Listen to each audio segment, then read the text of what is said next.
নমস্কার দর্শকবৃন্দ, স্বাগতম মহাদেব টিউব বেঙ্গলিতে। আসন্ন কৈলাস যাত্রা নিয়েই আজকের এই ভিডিও। কৈলাস যাত্রার রেজিস্ট্রেশন শুরু হয়ে গিয়েছে, অনেকেই আবার বুকিংও করে ফেলেছেন, আবার অনেকে এখনো দোটানায় রয়েছেন। এরই মধ্যেই অনেকেই আমাকে জিজ্ঞেস করেছেন কৈলাস যাত্রার আগে কিভাবে আধ্যাত্মিক প্রস্তুতি নেব। যারা এই প্রশ্নটি করেছেন তাদের জানাই আমার আন্তরিক সাধুবাদ, কারণ এটা এক অত্যন্ত গুরুত্বপূর্ণ প্রশ্ন। আর আমার মনে হয় এই প্রশ্নটা আপনাদের মনে এসেছে এই চ্যানেলের কোনো ভিডিও থেকেই, কারণ এখানে আমি বারবার বলেছি কৈলাস যাত্রা শুধু শারীরিক যাত্রা নয়, এটা এক আত্মিক যাত্রা। তাই আজ আমি আমার নিজের কৈলাস যাত্রার আগে কিভাবে নিজেকে আধ্যাত্মিকভাবে প্রস্তুত করেছিলাম সেই অভিজ্ঞতাটাই আপনাদের সঙ্গে ভাগ করে নেব। আমার মনে হয় মহাদেব এটাই চান, এই অভিজ্ঞতা যদি ভাগ করে নিই তাহলে হয়তো আমরা প্রত্যেকেই কিছুটা উপকৃত হব।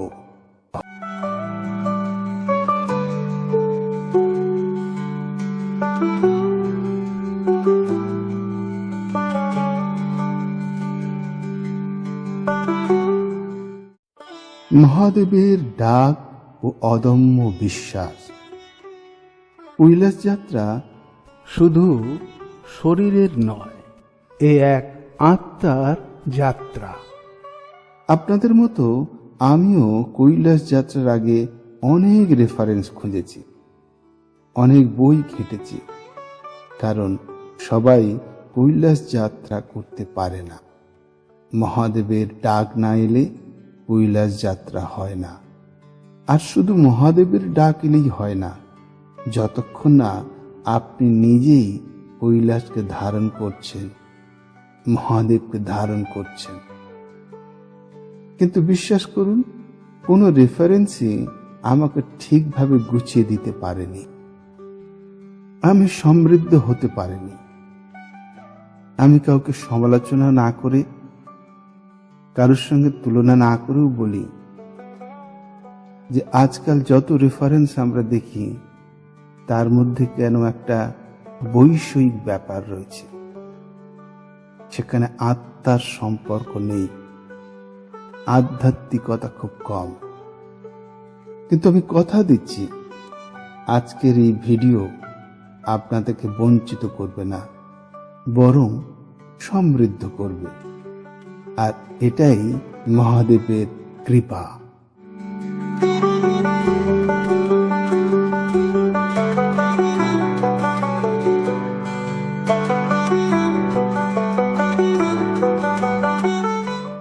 কৈলাস যাত্রার আগে আমি প্রায় মহাদেবের বিভিন্ন আভাস ইঙ্গিত পেতাম। কোথাও যেতে যেতে হঠাৎ ঘণ্টার ধ্বনি শুনতাম, চোখে পড়তো কোনো শিব মন্দির। আমি যে কাজেই বেরোতাম সেই কাজ ফেলে আগে মন্দিরে ঢুকে পড়তাম, মহাদেবের দর্শন করে তবেই আবার রওনা দিতাম। বাজারে গিয়ে কোনো জটাধারী ভিক্ষুককে দেখে শরীর শিহরিত হয়ে উঠত। কৈলাস যাত্রার আগে আমি মহাদেবের অনেক ধাম দর্শন করার সুযোগ পেয়েছিলাম।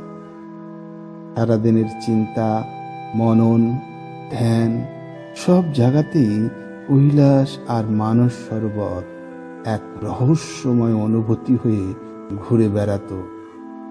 মনে হতো কৈলাস ডাকছে, সেই ইশারাও আমি পেয়েছি। কিন্তু যখন নিজে খোঁজ নিতে শুরু করলাম, কোনো সঠিক রেফারেন্স পাইনি, এলোমেলো অনেক কথাই আছে।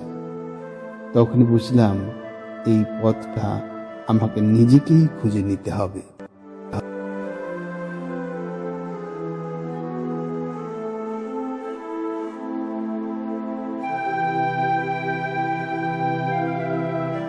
নিজেকে প্রশ্ন করা। তাই আমার প্রস্তুতি শুরু হয় প্রায় 1.5 বছর আগে থেকে। একটু একটু করে নিজেকে তৈরি করতে থাকলাম। যা জেনেছিলাম তাতে পরিষ্কার কৈলাস প্রায় 23,000 ফুট উচ্চতায়, সেখানে আবহাওয়া কঠিন, পরিস্থিতি প্রতিকূল। এটা কঠিন শারীরিক যাত্রা, কিন্তু শরীর শুধু নয়, মন থেকেও তো প্রস্তুতি নিতে হবে। এই ভাবনাটাই আমাকে নাড়িয়ে দিয়েছিল। তখন নিজেকেই প্রশ্ন করলাম, আমি কৈলাস যাত্রা কেন করব? কিসের জন্য কৈলাস যাত্রা? কৈলাস পর্বতকে দেখার জন্য, নাকি জায়গাটা ঘুরে দেখার জন্য, নাকি শুধু ঘুরতে যাওয়ার মতো, নাকি আত্মজ্ঞান লাভের জন্য? এই প্রশ্নের উত্তর বাইরে নয়, ভেতর থেকেই আসতে হবে। তাই আপনারাও আপনাদের নিজেদের মনকে জিজ্ঞেস করুন, আপনি কেন কৈলাস মানস সরোবর যাত্রায় যেতে চান? উত্তর আপনার ভেতর থেকেই পেয়ে যাবেন।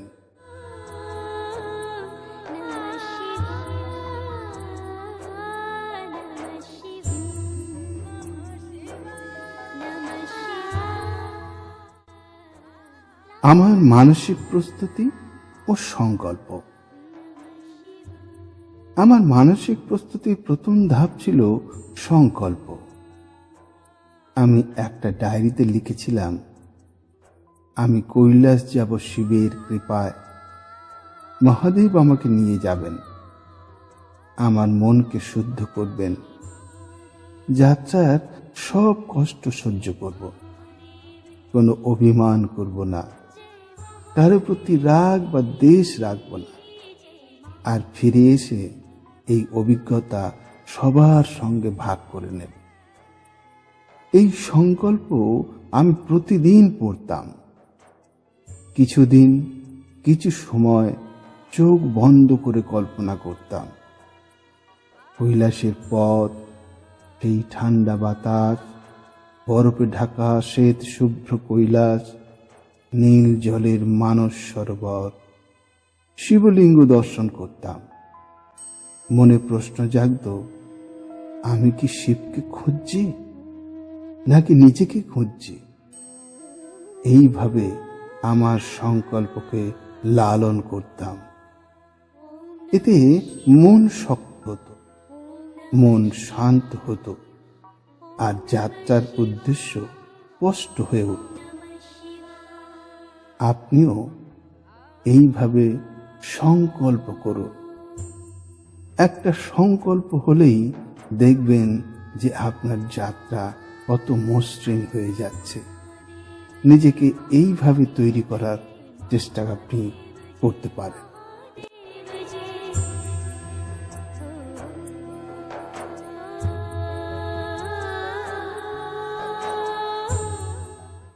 আমার সাধনা শুরু জপ ও ধ্যান। আমি কোনো কঠোর নিয়মে নিজেকে বেঁধে রাখিনি। যেখানে যেমন সুযোগ পেয়েছি সেখানেই ওম নমঃ শিবায় জপ করেছি। বাসে, ট্রেনে, রাস্তায়, ভিড়ের মধ্যে, নিরালায়, সর্বত্র এই নাম জপ করতে থাকলাম, ওম নমঃ শিবায়। মালা নিয়ে বসে জপ করার চেয়ে এই অবিরাম নাম স্মরণ করাই আমার সঙ্গী হয়ে উঠেছিল। মহামৃত্যুঞ্জয় মন্ত্র উচ্চারণ করতাম, ওম ত্রয়ম্বকম যজামহে সুগন্ধিম পুষ্টিবর্ধনাম উর্বারুকমিব বন্ধনাৎ মৃত্যুর্মোক্ষীয়মামৃতাৎ। ধ্যানে বসে শরীরের চারদিকে এক আলোক মণ্ডলী অনুভব করতাম। কখনো ক্লান্তি আসে, কখনো থামতে হয়নি, বরং প্রতিদিন এক নতুন সতেজতা অনুভব করছি। আর ধীরে ধীরে একটু একটু করে স্পষ্ট হতে থাকলো যাত্রার কারণ।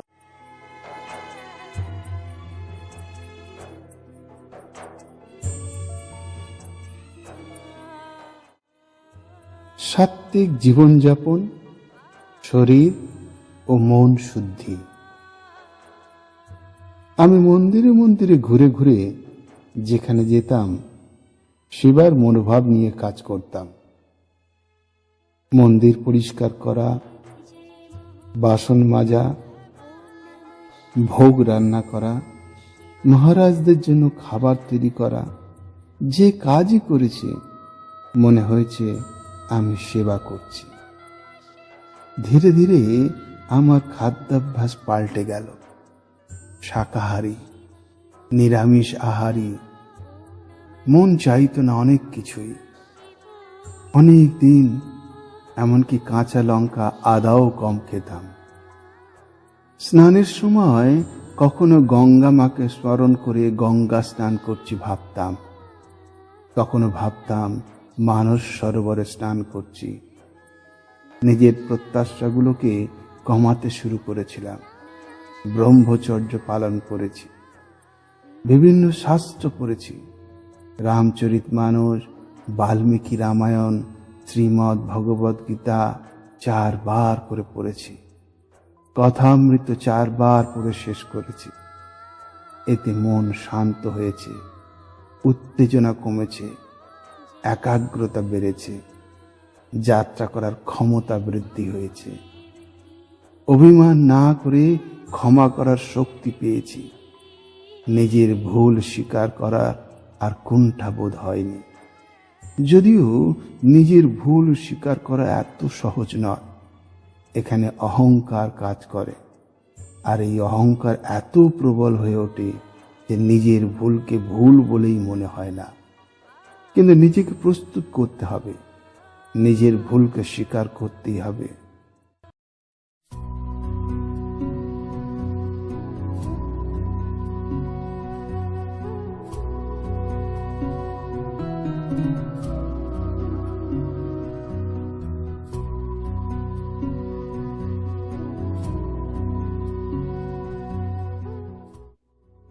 পূজা ও ব্রত, শিবের আশীর্বাদ। শিব পূজার জন্য আমি কোনো বিশেষ বাজ বিচার করিনি। কোনো নিয়ম শৃঙ্খলা, আচার উপাচারে বিশ্বাসী নই।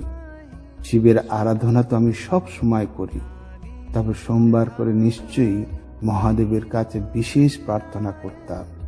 কিছু উপাচার না থাকলেও শুধু বেলপাতা দিয়ে বলেছি, এই নাও, তুমি তোমার বেলপাতা তুমি নিজেই নিচ্ছ।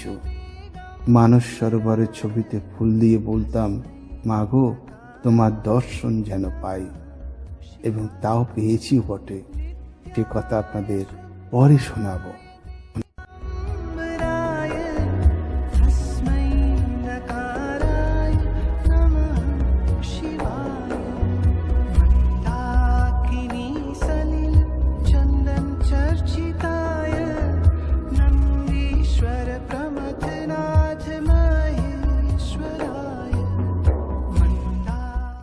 সাধনার চূড়ান্ত পর্যায় আত্মসমর্পণ ও ভিক্ষা সাধনা।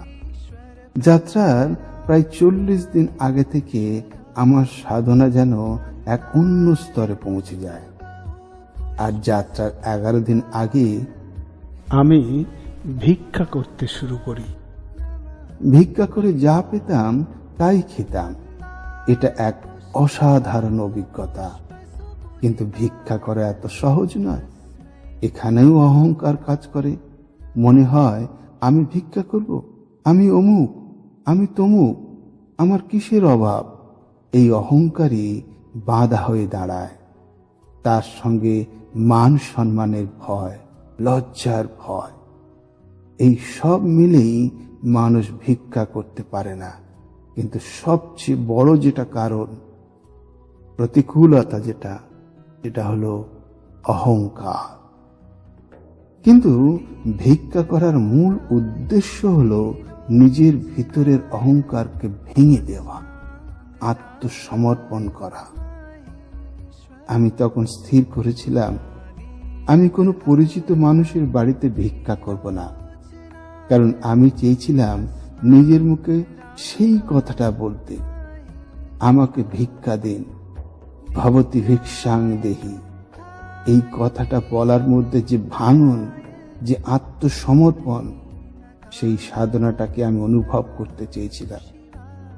কিন্তু আমি জানতাম আমি যদি পরিচিতদের বাড়িতে যাই তাহলে তারা আমাকে এমনিতেই ভিক্ষা প্রদান করবে।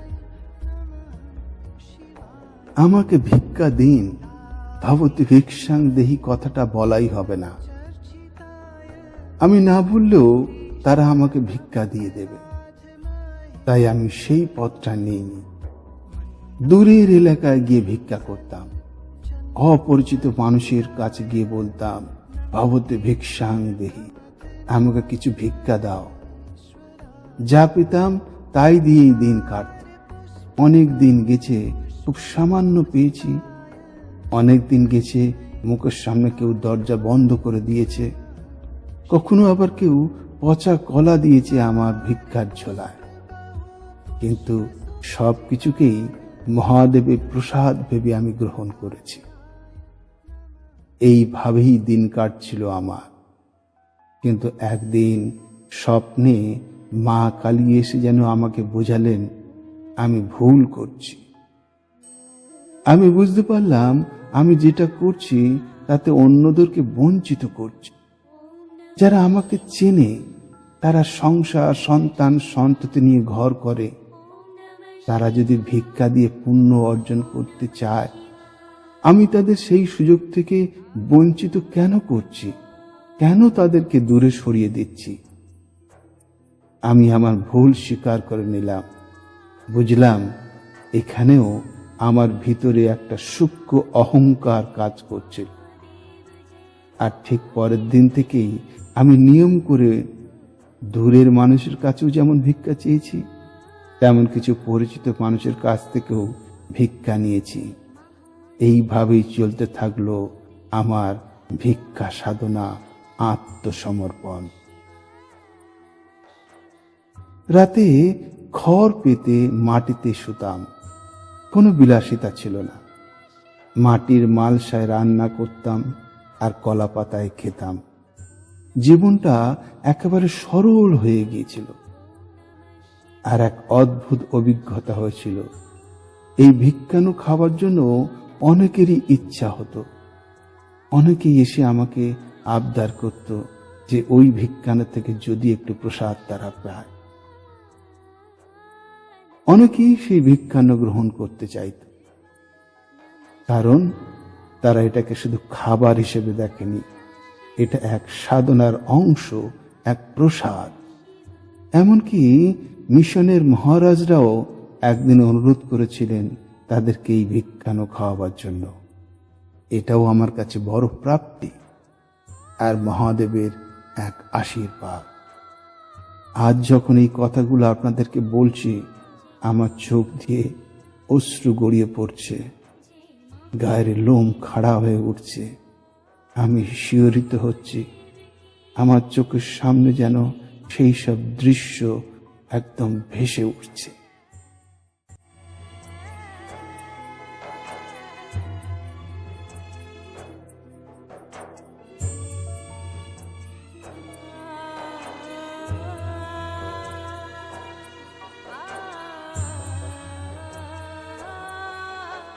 প্রাণায়াম ও যোগাভ্যাস।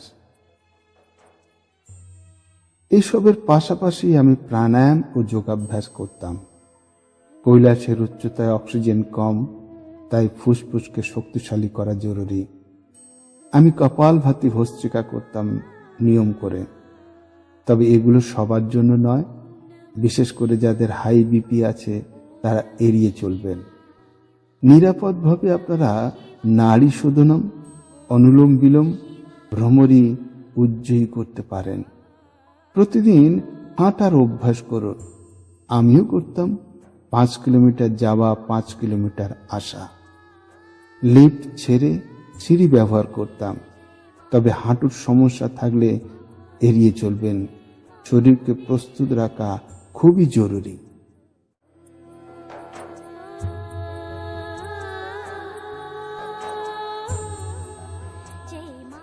মন্ত্র সাধনা ও গুরু কৃপা।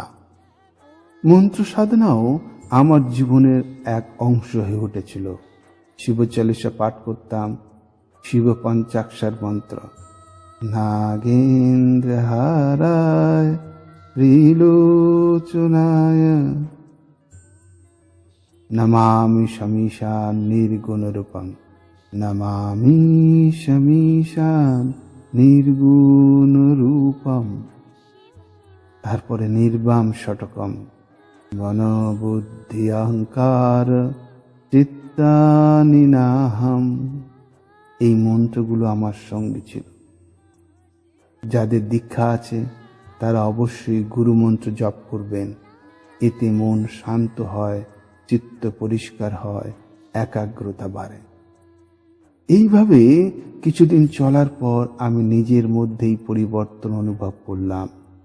মন শান্ত হয়ে গেল, ভয় কমে গেল, সাহস বাড়ল, জীবন যেন ধীরে ধীরে শিবময় হয়ে উঠল।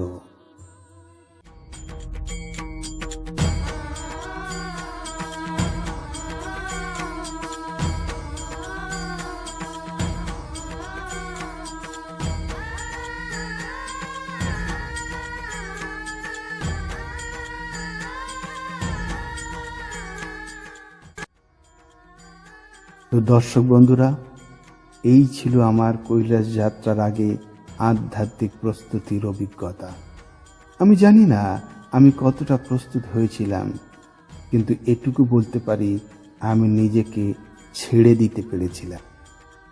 আপনিও যদি কৈলাসে যেতে চান, শুধু পথে প্রস্তুতি নেবেন না, একবার নিজের ভিতরে তাকান, নিজেকেই প্রশ্ন করুন কেন যাচ্ছেন। কৈলাস আপনাকে ডাকার আগেই আপনি নিজেই কৈলাসকে ডাকুন, নিজেকে সমর্পণ করুন। তাহলেই দেখবেন পথ নিজে থেকেই খুলে যাচ্ছে। ভালো লাগলে পরিচিতদের সঙ্গে এই ভিডিও শেয়ার করুন, হয়তো তারাও নিজেদের প্রস্তুত করার একটা পথ খুঁজে পাবে। আজ শেষ করলাম, আবার দেখা হবে পরবর্তী পর্বে। সবাই ভালো থাকুন, যাত্রার প্রস্তুতি নিন। ওম নমঃ শিবায়। হর হর মহাদেব।